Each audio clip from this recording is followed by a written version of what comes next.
जय भोलेनाथ की शिव महापुराण कथा चतुर्थी कोटि रुद्र संहिता प्रथमो अध्याय। द्वादश ज्योतिर्लिंग एवं उनके उपलिंग के महात्म्य का वर्णन।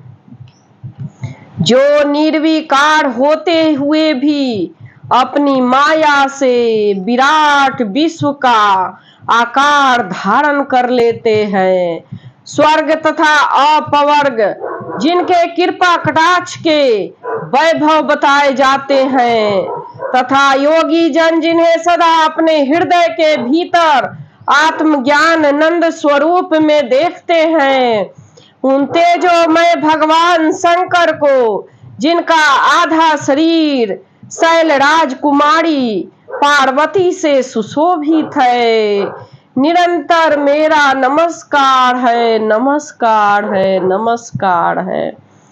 जिसकी कृपा पूर्ण चितवन बड़ी ही सुंदर है, जिसका मुखार बिंद मंद मुस्कान की छटा से अत्यंत मनोहर दिखाई देता है, जो चंद्रमा की कला से परम उज्जवल है, जो तीनों भीषण तापों को शांत कर देने में समर्थ है, जिसका स्वरूप सचिन्मय एवं परमानंद स्वरूप से प्रकाशित होता है, तथा जो गिरिराज नंदनी पार्वती के भुजपाश से आवेष्टित है, वह शिव नामक कोई अनिवर्चनीय तेज पुंज सबका मंगल करे, मंगल करे।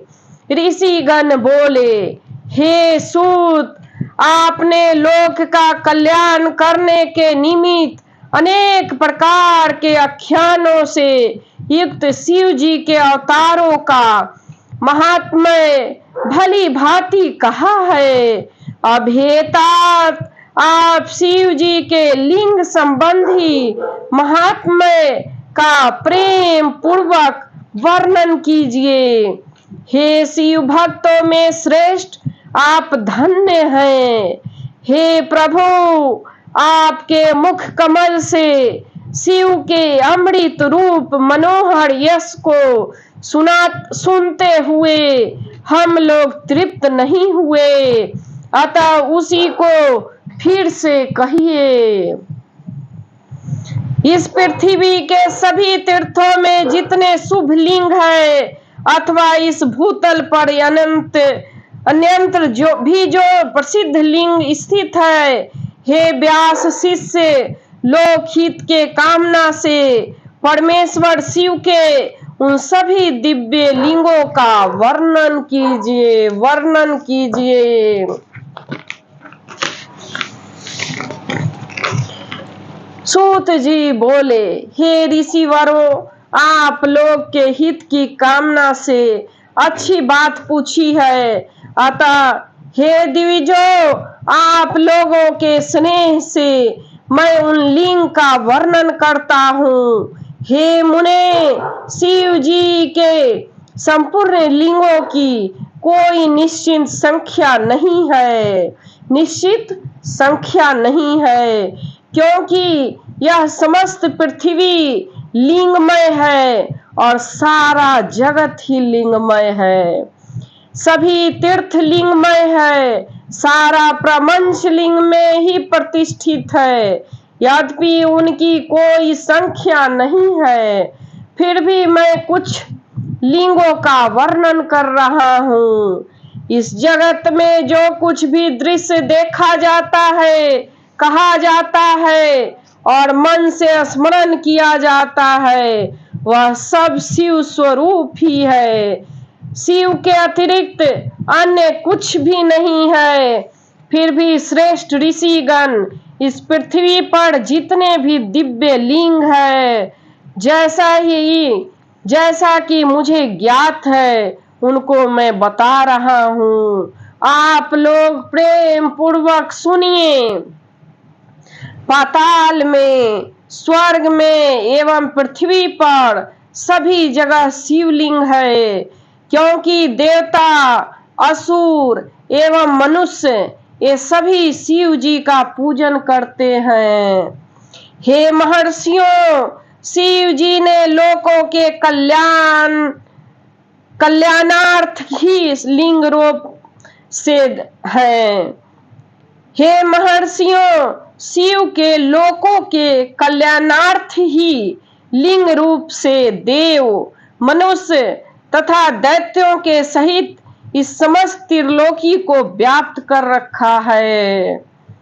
वे महेश्वर लोकों के हित के लिए तीर्थ में तथा अन्य स्थलों में भी विविध लिंगों को धारण करते हैं। जिस जिस स्थान में जब जब शिव जी के भक्तों ने भक्ति पूर्वक उनका स्मरण किया है, उस समय उन स्थानों में प्रकट होकर भक्त जनों को कार्य करके वे वहां स्थित हो गए। उन्होंने लोकोपकारार्थ अपने लिंग को प्रकट किया। उस लिंग का पूजन करके मनुष्य सिद्धि को प्राप्त होता है। हे द्विजों, पृथ्वी पर जितने लिंग है उनकी कोई गणना नहीं है। फिर भी मैं प्रधान लिंगों को कहता हूँ।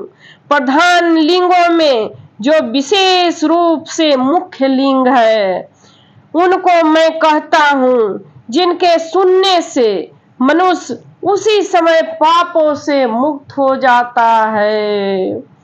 हे मुनि सत्तम, इस लोक में मुख्य जितने ज्योतिर्लिंग है उनमें मैं इस समय कहता हूँ, जिनके सुनकर प्राणी पापों से छूट जाता है। सुनकर पापों से छूट जाता है और पूजा करने की क्या बात।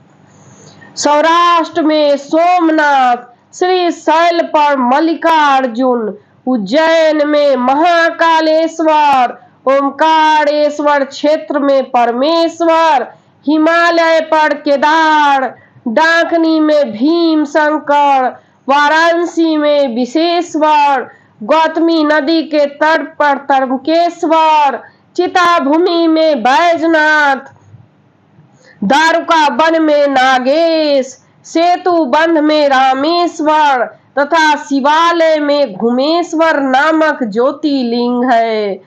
जो प्रतिदिन प्रातः काल उठकर इन 12 नामों का पाठ करता है उसके सभी प्रकार के पाप छूट जाते हैं और उसको संपूर्ण सिद्धियों का फल प्राप्त हो जाता है। हे मुनीश्वरों, उत्तम पुरुष जिस जिस मनोरथ की अपेक्षा करके इनका पाठ करेंगे वे उस मनोकामना को इस लोक में तथा परलोक में प्राप्त करेंगे। और जो शुद्ध अंतःकरण वाले पुरुष निष्काम भाव से इनका पाठ करेंगे वे पुनः माता के गर्भ में निवास नहीं करेंगे। इस लोक में इन लिंगों का पूजन करने से ब्राह्मण आदि सभी वर्णों का दुख कष्ट हो जाता है और परलोक में निश्चित रूप से उनकी मुक्ति भी हो जाती है। इन लिंगों पर चढ़ाया गया प्रसाद सर्वथा ग्रहण करने योग्य है। उसे श्रद्धा से विशेष यत्न से ग्रहण करना चाहिए। ऐसा करने वाले के समस्त पाप उसी क्षण विनष्ट हो जाते हैं। हे द्विजों, इन ज्योतिर्लिंगों का विशेष फल कहने में ब्रह्मा आदि भी समर्थ नहीं है। फिर दूसरे की बात ही क्या है। जिसने किसी भी एक लिंग का भी 6 मास तक यदि निरंतर पूजन कर लिया उसे पुनः जन्म का दुख नहीं भोगना पड़ता है। नीच कुल में उत्पन्न हुआ पुरुष भी यदि किसी ज्योतिर्लिंग का दर्शन करता है तो उसका जन्म पुनः निर्मल एवं उत्तम कुल में होता। जो मनुष्य नीच कुल में भी उत्पन्न हुआ है और ज्योतिर्लिंग का दर्शन करता है तो उसका जन्म निर्मल तथा उत्तम कुल में होता है। वह उत्तम कुल में जन्म प्राप्त कर धन से संपन्न एवं वेद का पारगामी विद्वान होता है। उसके बाद वेदोचित शुभ कर्म करके वह स्थिर रहने वाली मुक्ति प्राप्त करता है।